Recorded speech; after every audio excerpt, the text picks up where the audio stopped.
اکثر لوگ نماز کیوں نہیں پڑھتے؟ یہ جو بات بتانے لگا ہوں اس پر ذرا غور کیجیے گا۔ ایک دوست نے اپنی نماز شروع کرنے کی وجہ بیان کرتے ہوئے کہا کہ میں بہت آسانی سے نمازی بن گیا۔ پوچھا گیا کیسے، تو بتانے لگا کہ ایک دن میں کلاس میں بیٹھا ہوا تھا اور اسلامیات کا مضمون تھا۔ استاد آئے اور سوال کیا کہ آپ کے خیال میں لوگ نماز کیوں نہیں پڑھتے؟ ایک بچے نے معصومیت سے کہا کہ سر جو لوگ مر گئے ہیں شاید وہ نماز نہیں پڑھتے۔ پھر دوسرے بچے نے معصومیت سے بولا کہ سر جنہیں نماز نہیں آتی شاید وہ نماز نہیں پڑھتے۔ اس کے بعد ایک اور بچے نے کہا کہ سر جو مسلمان نہیں ہیں وہ نماز نہیں پڑھتے۔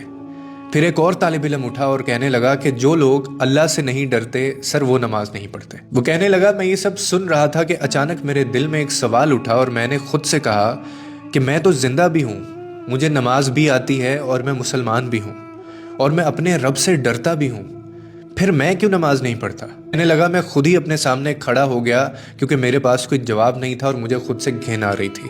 اور پھر میں نے خود سے ایک سوال کیا کہ اگر قبر کی پہلی رات مجھ سے پوچھا گیا کہ تم تو زندہ بھی تھے، تمہیں نماز بھی آتی تھی، تم مسلمان بھی تھے، تم اللہ سے ڈرتے بھی تھے، تو پھر تم نماز کیوں نہیں پڑھتے تھے؟ اس کے بعد پھر میں کیا جواب دوں گا؟ اس نے مزید کہا کہ یہ وہ لمحہ تھا جس نے مجھے ہلا دیا کہ ہم اکثر سمجھتے ہیں کہ ہمارے پاس وقت ہے، ہم بعد میں شروع کر لیں گے، ہم بڑھاپے میں پڑھ لیں گے اور ابھی ہماری زندگی باقی ہے۔